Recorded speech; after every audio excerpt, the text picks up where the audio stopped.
Yo, what's up, everyone? Welcome to this week's episode of EBC Sports International. I'm your host, EJ Gonzalez, coming to you live from Alexandria, Virginia. Now, whether you're watching us live or catching up on our YouTube or Facebook page, we thank you so much for joining us, and we hope you're all staying safe and healthy during these interesting times. As always, I'm joined by some of my good friends who I love talking sports with. From Washington, the state, we have Mike Hudson. It's a celebration show today, guys. Can't wait. Nice. I'm sure you're excited, man. And from Washington, the city, and our nation's capital, we have Ken Cruz. Taxation without representation, baby. That's almost there. 51st state, guys. And going back to the west, and from the land above, we have Zsolti Horvath. Hey, I know this show is mostly football today, but the New York Knicks are only half game out of the playoffs. Oh, goodness. We're going to talk about them later, I think. We'll see. But and last but not least, we have a very special guest from Bowie, Maryland. We have joining us for the very first time, Mr. Jeremy Canlis. What's up, man? Hey, guys. I'm glad to be here. Thanks for allowing me to join you guys. It's truly an honor. Can't wait to speak. Yeah, excited for you to be here, man. Great to be here with all you guys. And again, before we go on, just want to remind our viewers that we are by no means experts, but rather a good group of friends expressing our own opinions and share that same passion of sports. So before we get into any of our discussions, let's catch you guys up on some recent sports news. The NFL regular season awards were completed and announced last week. Here's Michael to let us know the outcomes. Mike? Thanks, E. So last Saturday was the 10th annual NFL Honors Awards, where 7 major awards were handed out to its players, as well as introduced this year's Hall of Fame class, which was headlined by quarterback great Peyton Manning. So the list of the award winners, Coach of the Year was won by Cleveland Browns' Kevin Stefanski. Comeback Player of the Year was EJ's and Jeremy's very own Alex Smith of the Washington football team. Also had Chase Young won the Rookie Defensive Player of the Year award. Quarterback Justin Herbert, which Zsolti did not agree with, of the Chargers, won the Offensive Rookie of the Year. Aaron Donald, Ken Cruz's best friend from the LA Rams. Defensive Player of the Year. While Tennessee Titans running back Derrick Henry won the Offensive Player of the Year. And the MVP, Mr. Aaron Rodgers, double check, won, I believe it was his second or third award after leading the league with 48 touchdowns. And as a side note, my man, Russell Wilson, won the prestigious Walter Payton NFL Man of the Year award. And this award is usually given to the NFL player who best exemplifies their volunteer and charity work. So the NFL had its day on Saturday night, but they also took over Sunday, which we will get later in the show. Back to you, E. Thanks, Mike. And now for some news from the other sport internationally known as football. Soccer news from Zsolti. What you got, bro? Thanks, EJ. So Paris Saint-Germain have confirmed that international superstar Neymar will miss around a month of action after injuring his left abductor, which is in your leg. I've just found that out today, in a Coupe de France match on Wednesday. Neymar will miss at least the first leg of the UEFA Champions League clash with Barcelona, his former team. He could also be sidelined for the second leg of the tie on March 10th. The Brazil international immediately marched down the tunnel after being substituted during the second half of the game, and tests since have shown sufficient damage, enough for him to miss almost a month of action. Reports today stated that the club is wanting to send Neymar back to Brazil for his recovery, as they believe a change of scenery will speed up his recovery time. In the past, the PSG star has preferred to be home in Brazil while injured. Back to you, EJ. Thanks, Zsolti. Lastly, some breaking news regarding one of the most skilled defensive players in the NFL. Ken, what's going on in Houston? Yep. So in today's breaking sports news, 3-time Defensive Player of the Year, J.J. Watt, broke the news of his mutual parting with the Houston Texans. As the 11th overall pick of the 2011 draft, Watt helped the Texans win 6 division titles and is a member of the NFL's 2010s All-Decade Team. The 31-year-old Watt may not be in his absolute prime anymore, but he won't be lacking in suitors. One of the potential destinations for JJ is the Pittsburgh Steelers, where both of his brothers, TJ and Derek Watt, currently play. Watt is definitely looking for a ring, so another destination may be with the current Super Bowl champs, the Tampa Bay Buccaneers. Their defense held the Mahomes-powered Chiefs to just 9 points in this past Sunday's Super Bowl. My personal wish, JJ joins the other 3-time Defensive Player of the Year, Aaron Donald, in LA to push the Rams back to championship level. What's up? Back to you, EJ. Oh, man. I think we're all hoping that they join. I hope he joins Washington, man. But, I mean, what's up in Houston, man? First Harden, then Watson, and now the Watt brother. But you know what it was, EJ? You know what it was? What? It was the Houston Astros cheating. That's what it was. Exactly. They deserve it. They deserve it. But now you guys are caught up with some updates around the world of sports. Don't go anywhere, because after the break, we're going to dive into some Super Bowl talk with our panelists. We'll be right back.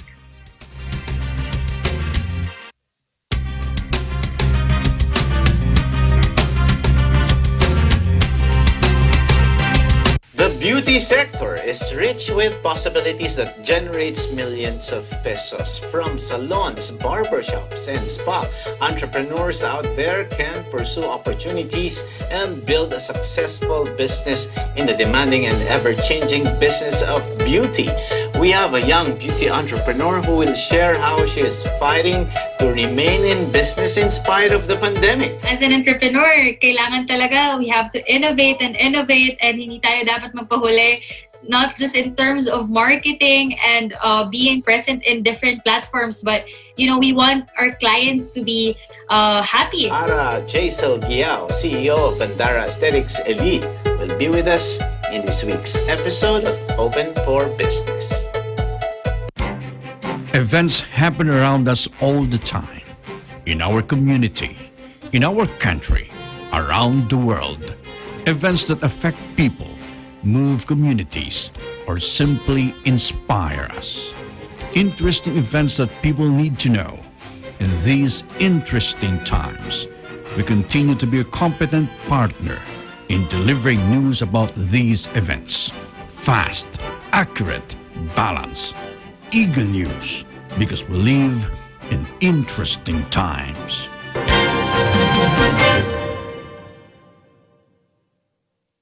Sa aking paglayo, dadalhin ng lahat at nang di na hanap-hanap ka pa. Hi po, ito po si Ray PJ Abellana. Abangan po ninyo ako ngayong linggo dito sa Himig ng Lahi, alas 8 ng gabi, dito lang po sa Net 25. Ay, diba?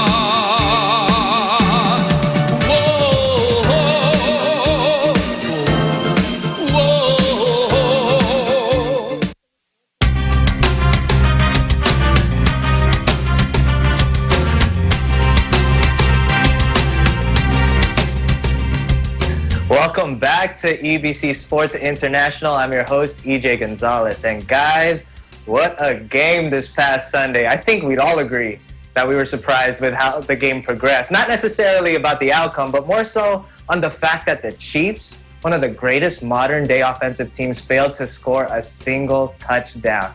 The Bucs dominated the Chiefs with a final score of 31-9, giving Tampa Bay their first Super Bowl victory since 2002. Tom Brady was able to accomplish the unimaginable, win the Super Bowl in his first year outside of New England, and captured his 7th title overall.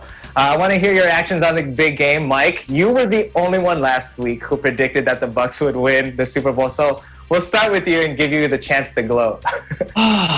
Well, I want to say I told you so, but I told you so. Thomas Edward Patrick Brady Jr., guys. As I said last week, you never, ever, ever bet against this man. I mean, just how comfortable he looked in the pocket. Offensive line was blocking perfectly. I think he only got sacked once throughout the entire game. it just seemed like every pass that he threw, you just knew someone was going to catch it. I mean, it was just, he's been there so many times. It was just another day at the office for him. And just for him to just raise the game of everybody else when the majority had never been to the big game before, and for them to play like that, it was just absolutely amazing. I think the biggest surprise for me, and I think probably for everybody else too, was just how great the Tampa Bay defense played against Kansas City. I mean, you have Patrick Mahomes, who got pressured a Super Bowl record 26 times out of the 66 dropbacks that he had the entire game. He covered more than 500 yards throughout the entire field. And he just did not look like Patrick Mahomes. Yeah, granted, he had his turf toe. They were missing 4 of their starting offensive linemen. That's a huge loss, like I said last week. But, I mean, for him to look so pedestrian and so human for the first time ever in his entire career was just absolutely incredible. Obviously, Brady gets a lot of the credit just because of, you know, his mere presence alone, just inspiring everybody to play. But you have to give a lot of credit to Todd Bowles. I mean, just the game plan he came going in, playing cover 2 basically the entire game. So he had 2 safeties back, just daring daring the Chiefs to run the ball, which that's definitely not one of their strengths. And just for them to put so much pressure. And I don't know if, I'm sure you guys saw that one of the last hits on Mahomes at the end where it was like Ndamukong Suh, Shaq Barrett, and JPP just killing them. Man, that was a sight to see. But number 7, man, Brady did it, and he made history. Blessed to see it. Yeah, man, you're the only one who called it last week. I got the Bucs score right. I got 31 right, but I got the. Yeah, I don't think any of us would have got the Chiefs score right. 9 points, man, crazy. Yeah. So let's give our guest a chance to speak. He wasn't able to give his prediction last week because this is his first time on the show. But hey, Jeremy, did you think that the Bucs were going to win last Sunday in the Super Bowl? Now that you tell me all this information, I really wish I was here last week because I would have sided with Michael for sure. Thank you, sir. I just feel like Tom Brady's experience overcame everything. His experience, I mean, seven times. That's just unbelievable. That's GOAT talk, if not the GOAT. But yeah, it was great to see. I wasn't a fan of Tom Brady's when he was on the Patriots. But seeing him do what he did on the Bucs, it was like unbelievable. I was watching a few games before the Super Bowl, and like what Michael was saying, his passes were just so on point. Even the receivers, it was just placed right in their hands. They didn't even have to stretch for anything. It was right at their chest. So seeing Tom Brady do what he did, yeah, it was definitely a sight to see. Yeah, definitely. I think I'm in the same boat as you. Like when Tom Brady growing up, I definitely wasn't a fan, but you got to appreciate greatness. Jolty, how about you, man? What did you think about the game on Sunday, bro? Yeah, Jolty, I'm very interested in this. All right. Well, for the viewers, let me put you into my seat on Sunday. So we're all in a group chat, and every horrible call that the refs made, I was chirping about it in our group chat, and I said I'm turning this game off at halftime because this is just ridiculous that the refs are controlling this game. So that's exactly what I did. I shut it off, didn't watch the halftime show, didn't watch the first few plays of the second half, and my wife, she turns to me and we're sitting there and I'm watching, I don't even know what I was watching. I was watching something else. And she turns to me and she says, "Don't you need to watch this for research so that you can talk about it on your show?" And I was like, I looked at her and I said, "You know what, babe? You're right. I do need to find something that I can chirp to Mike about on Friday when we talk, because I'm not going to let him have all the fun." Okay? So against my better judgment, I did turn the game back on, and it was just more of the same. And you know what? I'm not going to put it all on the refs, but in the first half, they did have a phantom holding call. The ball was tipped, gets intercepted by Tyrann Mathieu. Then they throw the flag for a holding on the defense. The ball's tipped. There can't be a defensive holding because the ball was tipped. It's a live ball. and then they got a first down a few plays later. Or no, sorry, they went to kick a field goal. It was offside. They got another chance. And then a few plays later, you have the ball thrown down the left sideline, a phantom pass interference call when Mike Evans trips over himself and falls. They throw another flag. He got tripped. No, he didn't. Come on. A few plays later, his heel. in the end zone, Tyrann Mathieu gets a pass interference call when the ball is thrown 20 rows up in the stand. I'll give you that. Horrible call. Yeah, that was good. And I mean, you know how the old saying goes: if you give Tom Brady 17 chances, that guy's going to score. Now, what I will say is that the score was way out of line anyway. So even if you give him that interception, even if you take back those penalties, that's still not gonna make up for the Chiefs' lack of being able to drive the field. I mean, you have, like someone said earlier, you have the most prolific modern day offense, and they can only get 9 points, 3 field goals. Like, that is insane. I'm sure this whole Britt Reed situation was weighing on some of their minds, but and especially their 2 starting offensive tackles not being in the game was a huge issue with that strong Tampa defensive line, who only woke up during the second half of the season, might I add. But I mean, this game was one of those games where you just wanted to turn it off at halftime and watch something else. It was not exciting for me at all. Yeah, I agree. I mean, I don't know how many times that happens, though. Like, when we're so pumped to see, like, a great showdown on Super Bowl, and then it just ends up being, like, the slowest game ever and unexciting. But, I mean, I'm sure it was exciting for Tampa Bay fans. You did say a good point, though. I mean, that Andy Reid's son, who did get into an accident, like, just a few days before.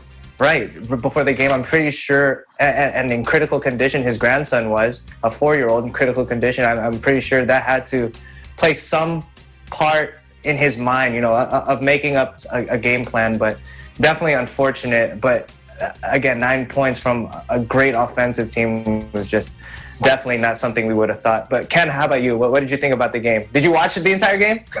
Of course I watched the entire game. I mean, you got to do your research, right? But other than the weekend's kind of weak halftime performance, horrible. I mean, it was one of those things where, man, it's just my player of the game, other than obviously Tom Brady, has to be Rob Gronkowski, right? Yeah. The guy just like lazes around all season. He has 9 touchdowns the entire season. 2 of them came in the biggest game of the year, the Super Bowl Sunday, right? 6 receptions for 67 yards. I mean, he retires from retirement to join TB and TB, right? I mean, and then like just brings it when they needed him most. And so, I mean, you got to give it up to Gronk. You got to give it up to Leonard Fournette, Antonio Brown, other big signings that also scored. It's one of those things where it's just like all of the big ads that these guys had, including obviously Tom Brady, just brought their big names on and put it on the field. And it was one of those things where it's just like, man, this is an entirely different class. Even though in that first game, I mean, they look like equals. It's that game planning and the actual execution. And the actual execution, I think, that I was most disappointed was the Chiefs' offense. I mean, yes, I mean, all you guys like brought up the fact that their line was missing, it's depleted, but the fact that they didn't adjust to that during the course of the game, and one of the biggest things that was crazy to me was Patrick Mahomes, despite being targeted and having to run for his life the entire game, still was throwing on-point passes. Crazy. It was insane. And one of the rules about football and basketball, if the ball touches your hand, that's a catch for you. If the ball touches your face mask, which it happened twice in the game, like even though there were crazy throws, you have to catch that. And right. for these guys to miss those catches, that's huge. I mean, Mahomes did everything he can with his turf toe, and the fact that he's coming back from concussion. I was very disappointed. The guy that ran the most yards was that streaker guy. He ran more yards than Tyreek Hill and the rest of the offense. It was absolutely disappointing to see, but at the same time too, Mahomes is still young. He got plenty of years, and you have to lose at some point, which Brady did too. He lost twice to the Giants, right? You have to lose so that you get stronger, and I think this is one of those big stepping stones, these hurdles, learning points that Mahomes is going to use as he progresses and eventually becomes one of the greatest ever.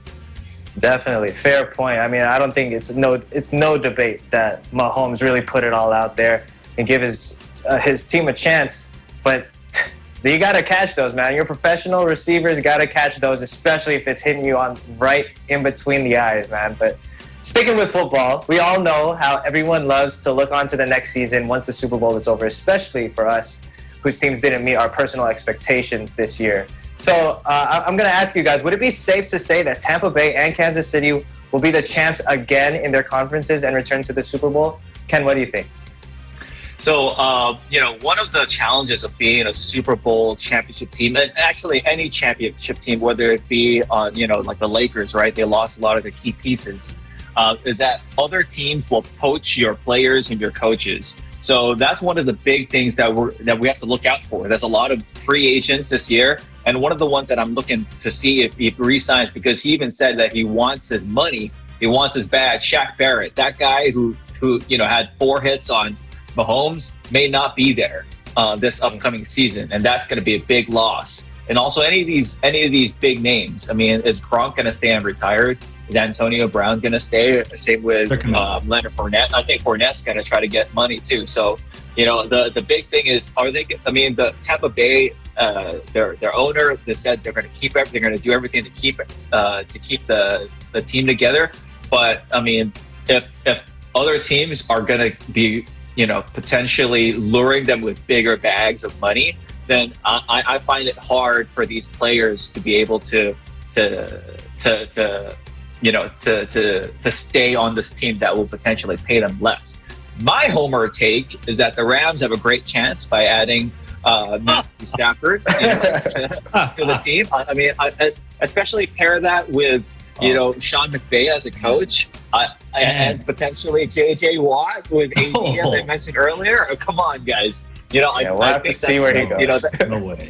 Honestly, I think that is my biggest. It's a homer take, yes, but at the same time too, like this is an all-time great defense that needed a huge change for under the quarterback, and if Stafford delivers, I think they're going to be a big contender. Definitely. We'll have to wait and see. But Josie, how about you, man? Do you think they're going to make it back? I mean, it's like Ken said, you have to wait and see which pieces leave, which pieces, come back. And that's not only free agents. You see how some of these guys perform this season. Their value is at an all-time high. So Tampa, if they're trying to, build for the future for after Tom Brady, they can get rid of some of these guys and get a lot in return. Now, with that being said, on the other side, with the Chiefs, they got a lot of up and coming teams in the AFC, so it's going to be very difficult for them to get back. You got the Cleveland Browns, who shocked everyone. Hang on, I'm getting to Buffalo. You got the Cleveland Browns, who shocked absolutely everyone by winning their first playoff game, coming so close in their second game. And then you got Buffalo, like Ken just mentioned. They are a couple of linebackers away from being a Super Bowl contender. Josh Allen, I've been saying this all year. Give it 2-3 years, that guy is going to be the MVP of this league.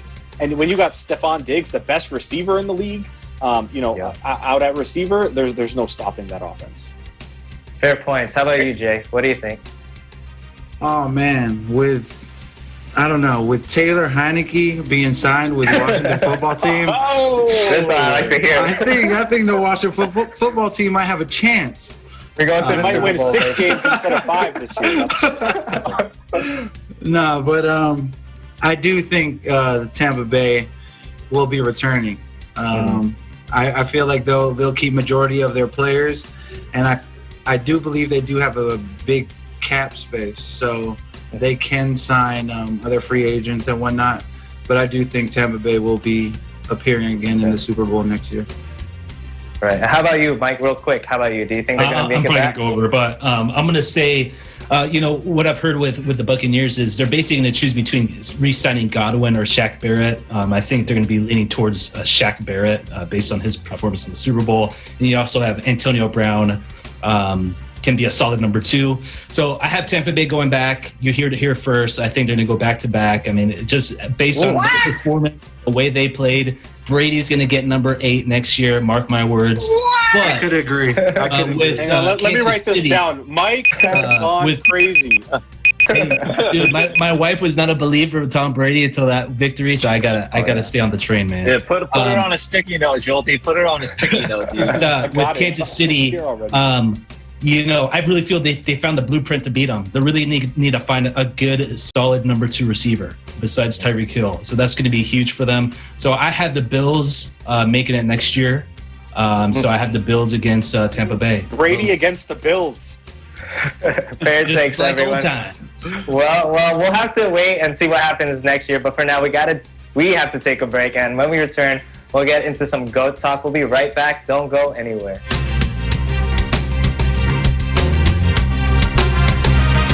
Hey there, Arnie Aquino here at Hatley Castle, one of the filming locations for the X-Men series. Don't forget to tune in to Digital Nest only on Net25.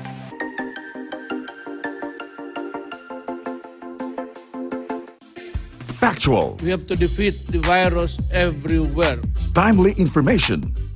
Balanced, not only in the country, but also abroad. I'm certain of one thing. Interviews that people need to know. Watch Aguila Pilipinas, a 1-hour newscast of reports coming from regional hubs in Luzon, Visayas, and Mindanao. Know the important updates in Asia in ASEAN in Focus.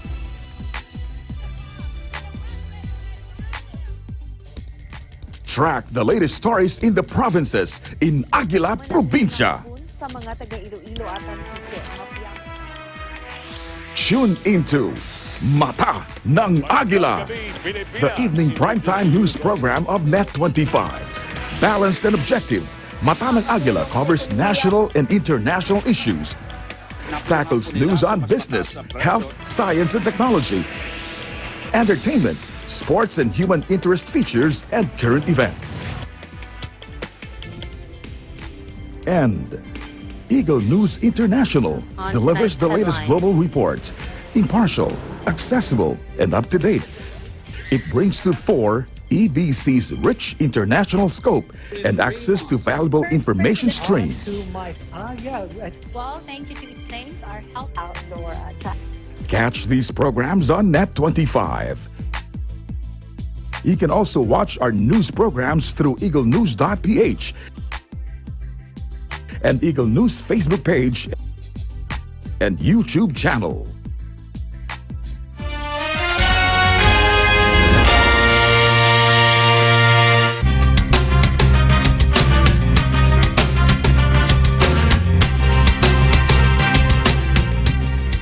Welcome back to EBC Sports. I'm EJ Gonzalez. Thanks for sticking with us. Let's get into some GOAT talk. After Super Bowl 55, as mentioned earlier, Tom Brady now has 7 championships under his belt, and that makes him individually have more titles than any other franchise in the NFL. That's just crazy to think about. I think he's made his case that he is the greatest of all time to ever play the sport. Now let's take it outside of football, though. How does his career stack up to the other greats, especially like Michael Jordan, Tiger Woods, Serena Williams, Michael Phelps, Roger Federer?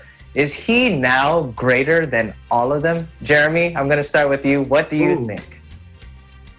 Oh, man. I think we should leave Tom Brady in that category of being the GOAT in football.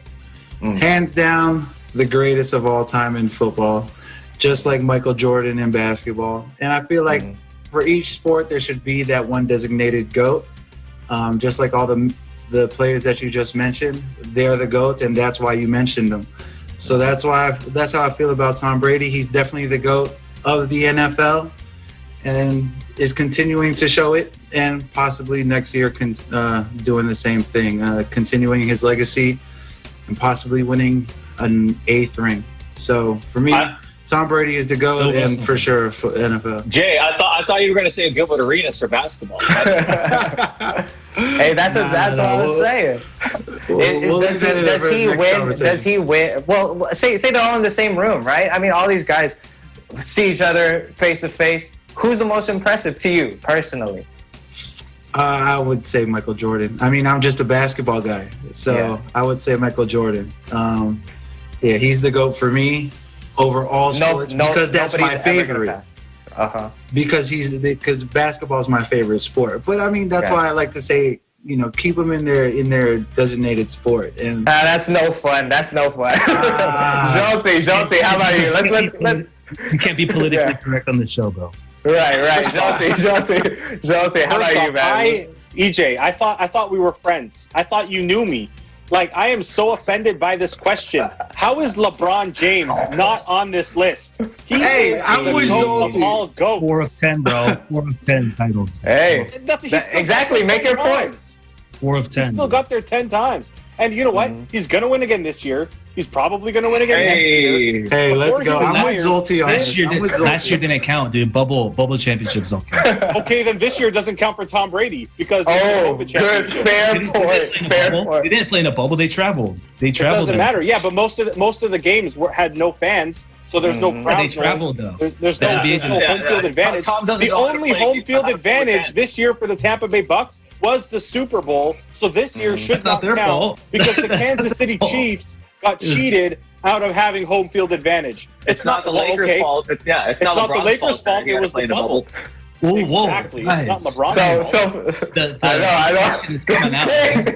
The passion. I love the passion. I love the passion. Fair point, Jolty. So to you, the GOAT of all GOATs is LeBron James. Even I at never said that. I never said that. I just said I'm offended that he's not on this list. And he's not in any of the pictures that are being shown on the screen. Hey, right man, now. I still say Kobe over. Show the picture right here. Kobe over. Kobe over James. Sorry. Thank you, Kobe. Ken. Oh, come on. Anyway, back to the question not you Kobe asked. over James. Yeah, back to the question you asked. He is the GOAT of football. That is no question. Whether I like the guy or not, he is the GOAT of football. You like him deep down inside. Just admit it. I respect him. Let's say I respect him, okay? He is not the GOAT of all GOATs, though. It is kind of like comparing apples to oranges, but when you got a guy like Michael Phelps who competes against the world's top athletes and just keeps winning, that guy has to be, for now, until someone tops him, has to be the GOAT of all GOATs for me. Fair point. I mean, hey, man, Olympics comes around only every 4 years, and every time it comes around, he's still there. So, I mean, it's definitely a fair point. Yeah. Mike, how about you? Who's the GOAT of all GOATs? Tom Brady? For me, growing up, Jordan was always like the standard, right? He was like, GOAT. But really just reflecting on it and knowing that quarterback, in my opinion, is the toughest position to play in all of sports. I have to go with Brady. And if Jordan didn't retire those 2 times and he won, I thought he would have won 8 championships. 8 straight. By far would have just eclipsed everyone. So, I mean, with team sports, definitely Brady. Individual, I'm going to have to say Tiger because EJ, you know how tough golf is. Oh, dude, my gosh. No joke. Trust me, I do. Fair point. Dominate at that level for so many years, and if he didn't have that scandal that he went through, he would have shattered the majors record by far. But in my book, I'm gonna have to go Brady, and then Jordan, and then Tiger Woods. Oh man, that's okay. Okay. Let's hear from Ken first. How about you, Ken? Do you think Tom Brady is now the GOAT of all GOATs? Well, I mean, you got to break it up from team sports versus individual, right? Because I mean, like, team is one of those things where you have to lean on others, and others have to lean on you. But if we're going to talk about GOAT for team sports, it has to be the guy literally named the great one, Wayne Gretzky. Like if you look at these records, I mean, I'm not a huge on hockey. I mean, they how they score is by points, and if you take away all of Wayne Gretzky's goals, he'll still be the number one in all of points. So take that ever, right? Well, he's only had 4 Stanley Cup titles, but he owns every NHL scoring record, most goals, assists, points in NHL history. So if you're looking for guys that just dominate and kill team sports, it's this dude right here. I mean, there's a reason why like he's named the best of the best and the great one. But I mean, as far as like top, as far as like like the most interesting sport, I mean, I think all of us can agree it's not hockey. But I mean, if we're gonna talk if we're gonna do go talk for major sports, it's this guy. I mean, I have to say it. But if we're gonna talk being biased, I gotta say it's Kobe, man. I mean, come on. Like, see, I still think. What can I say? I still have Jordan over Kobe, but I think Kobe does. I think Kobe does eclipse LeBron James, even at this point of LeBron James' career. But my fair point. I just want to make this point. We talk about GOATs, right? We got to think about who they're playing against.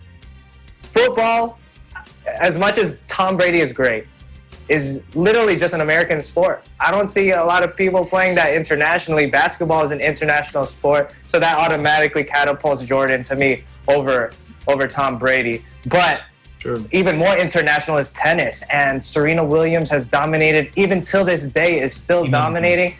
And one thing that Dwayne Wade said was that she was able to win an Open while she was pregnant, and no man can ever do that.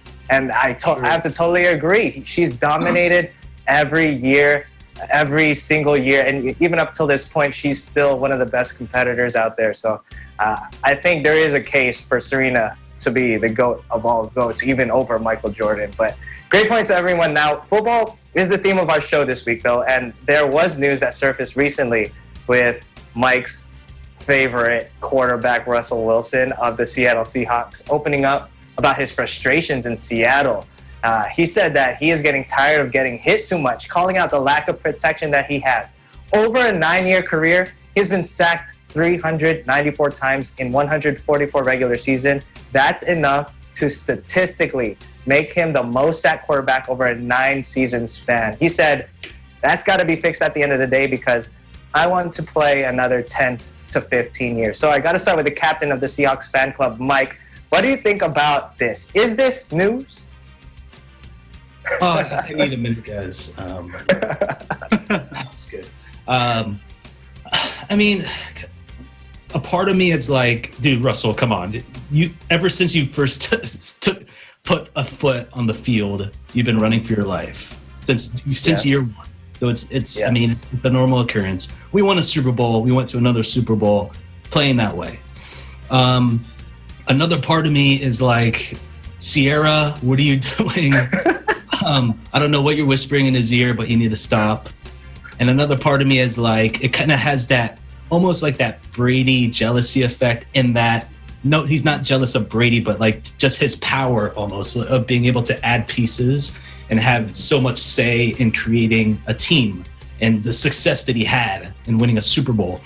And I could tell, I mean, I don't know if you saw it when they showed Russell sitting with Roger Goodell, he was not happy. He was like, dude, I don't even want to leave. Because, I mean, I just want to like improve and get ready for next season. But, you know, I think it's one of those things where when you're building a team, what's your priorities, right? Obviously for our team, it's always been a defense. I mean, you had the Legion of Boom for so many years. Right. And, you know, historically, Pete Carroll is just not really a quarterback's guy. Obviously, that's going to have to change when you're paying somebody almost $40 million a year to just hand the ball off. That doesn't make any sense. So your running backs are bad too. So yeah, I mean, I think running backs are horrible. So I think that's justified. I think it's good that he is speaking up. But at the end of the day, I think they have to come up with some solution, man, and they have to admit it to it because he wants to play forever. Yeah, exactly. Or else I think he's going to be gone. How about you, Jolty? Do you believe that Russell Wilson can win another Super Bowl even if they do fix that O-line? Mike took a lot of the points that I wanted to say, but even if they do fix the O-line, the only reason they won the Super Bowl and went to the Super Bowl the year after is because of that defense. The Legion of Boom, that defensive line was literally the best defense in football. And you know the old saying, offense can win games, but defense wins championships. Right. And unless you fix that defense, Jamal Adams, great start to fixing that defense. Once you can fix that defense, they should be back to the Seahawks of old. Because they were never the type of team to outscore anyone. They're not the Kansas City Chiefs. They're about making critical stops, getting the ball, taking long drives down the field, and scoring touchdowns or even kicking field goals to win the game. What I will say is that a lot of these comments from Russell Wilson are kind of taken out of context. It was on the Dan Patrick show, and Dan Patrick was kind of goading him along, like asking very specific questions about the offensive line, trying to get a rise out of him. And whenever Russell wasn't giving him the answer he wanted, he would, Dan Patrick would be like, but what about your offensive line? Do you think they need to fix this? Do you think they need to fix that? So he was kind of, pushed into saying these things. So I honestly would not read too much into this. Okay, so not news. But how about you, Ken? Do you think Russell Wilson should stay in Seattle or pull a Deshaun Watson and request a trade? It's one of those things where I honestly thought he was going to stay there for his entire career. But, if you're looking for protection, it's one of those, and you're looking for help, and you're looking at the way that Tom Brady did it. First and foremost, you're not Tom Brady. And secondly, if you're going to ask to get the Tom Brady treatment, then also be willing to get a smaller salary like Tom Brady did. If he's going to get this much, you can only acquire so much on your team based on salary cap. And one of the things that and Mike and Schulte both mentioned this. The O-line has been a problem, but at the same time too, these guys draft O-line guys regularly. I forgot what the exact number is, but ever since he's been drafted, it's a regular thing that they try to do. It's just they don't pan out. So the question is not that are they getting enough O-line guys to protect Russell Wilson, but are they drafting the right guys? So do they have proper scouting? And two, are they developing the guys properly? So do they have coaches that properly develop these O-line guys? So those are, I think, two bigger concerns, is that, do they have the proper, not the proper guys, not drafting the proper guys, but are they able to make sure that these guys grow so that they can properly protect their quarterback? And if I'm one of those O-line guys, I'd be, and anyone in his team, I know that Schulte said take these words with caution. I'd be pretty offended if my quarterback is saying these things, and it's one of those things that I'm putting my quote unquote life on the line for you, and this is what you're saying. Well, good, because they're not good anyways. I hope they get offended. They need to play better. Yeah. Well, I'm pretty sure he's fed up. You're right. I'm pretty sure he's fed up. Like you said, from day one, he's been having to deal with that, and it's 9 years in. But how about you, real quick, Jeremy? And I think I'm gonna agree with you, whatever you say. But if he should leave, where should he go? If he should leave, you already know we will take him with open arms. The Washington football team will gladly take Russell Wilson. We're a defensive team as well. But, just like the gentleman said, Seattle won those games or won those Super Bowls because of defense, not because of Russell Wilson. So I side with everybody else, but hey, we'll be glad to take him over here. If he's looking for O-line, Washington is not the place to go. It's okay. We'll still take him. We'll be seeing a lot of Sierra concerts in DC moving forward. Fair enough. Well, Russell has been dealing with this for so long and can't catch a break, but we'll be taking a break. And when we return, we'll talk a little NBA and finish off with our question of the week. Don't go anywhere. We'll be right back.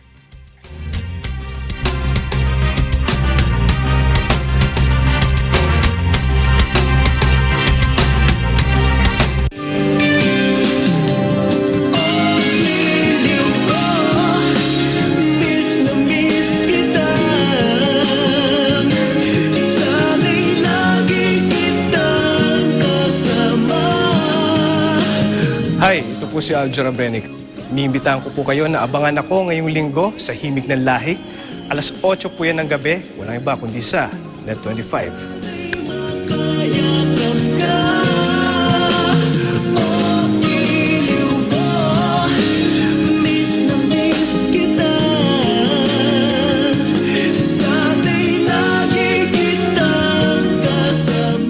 Tuloy-tuloy ang saya sa 2021 dahil hatid ng Net25 para sa inyo ang pinakabagong game show na talaga namang mapapakanta ka sa sarap. It's singing time na! Monday to Friday at 8 p.m. Dito lang yan sa Net25. It's singing time!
Welcome back to EBC Sports International. Now, most teams in the NBA have already played over 25 games, which means almost 1/3 of the season is complete. Crazy. There are some teams who we expected more from, but are struggling and not within the top 10 of their conferences. Made some strides today, but in the West, MVP favorite entering the season, Luka Doncic and his Mavs were the 11th seed. The Pelicans, despite adding Steven Adams and Eric Bledsoe to their promising young roster of Ingram and Zion, they're not meeting expectations. And in the East, last year's Eastern Conference champions, Miami Heat, they have been struggling out of the gate. And the Washington Wizards, despite adding former MVP Russell Westbrook, have been sadly atrocious. But with that being said, out of these four teams, who has the best chances of turning their season around and why? Let's hear from Jeremy first. Oh, man. You know, I'm already biased about this. I would say the Wizards. But in all honesty, I do not think the Wizards will turn it around, unfortunately. Not this season. Yeah, I don't think the camaraderie's there with Russell Westbrook and the other guys. Bradley Beal's having a heck of a year, putting up incredible numbers, but it's just not enough. Like we said earlier in the show, offense wins games, but defense wins championships, and we're definitely not even playing any sort of defense. No. But so I would have to say the Mavs. Was Mavs one of the teams? Yeah, the Mavs. So the Mavs, I would definitely say the Mavs. Luka leading them. Yeah, I would go with the Mavs turning it around. Okay. How about you, Ken? Who do you think is the most likely to turn their season around?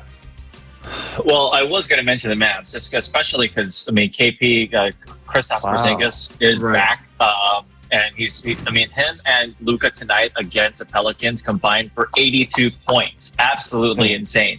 But like all these other teams that are struggling, their defense is not there. That's going to be their biggest thing is defense. And the next, if you look at their schedule, the next 4 games are completely winnable. They're 13 and 14 right now, but they got the Blazers, the Pistons, the Rockets, and the Grizzlies coming up, and they could be 4-0 in those next 4 games. As for the Pelicans, they also can be. Can come up, but the thing with the Pelicans is I feel like they're extremely inconsistent, and it makes sense because they are a young team. Especially if Brandon Ingram becomes a better leader, he's the most improved player. I think he has to become more vocal. I mean, it's one thing to be like to lead your team in stats, but when you're kind of like a Kawhi Leonard and kind of quiet, like a quiet killer. Sometimes your team, especially if you're the best player of the team, needs a little bit more from you. I mean, tonight, how much did he score? 30 points. Awesome. But, I mean, defense wasn't there. That caused them to lose 143 to 130, right? Yeah. And then I think the biggest X factor, I wouldn't even consider it X factor, is Zion Williamson, 36 points tonight.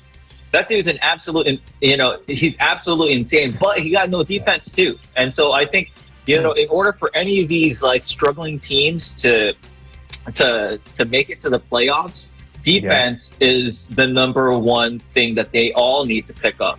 You can't be letting your opponent score 143 points and expect to make it to the playoffs. It's just unacceptable. Unacceptable. Exactly. How about you, Mike? Who do you think out of these 4 teams are going to best change their season around? Well, for me, I'm going to have to say the Miami Heat, and the biggest reason is that they're in the East. Exactly. So easier schedule. They have a veteran coach. They're in the championship last year, obviously, so they know how to win. And so, I'm going to go with them because, I mean, they basically have the same players. And, I'm going to go with the Heat. Wow. Okay, yeah, that's who my pick would have been, too. I mean, you consider these teams. 2 are in the West, 2 are in the East. Wizards just are so bad.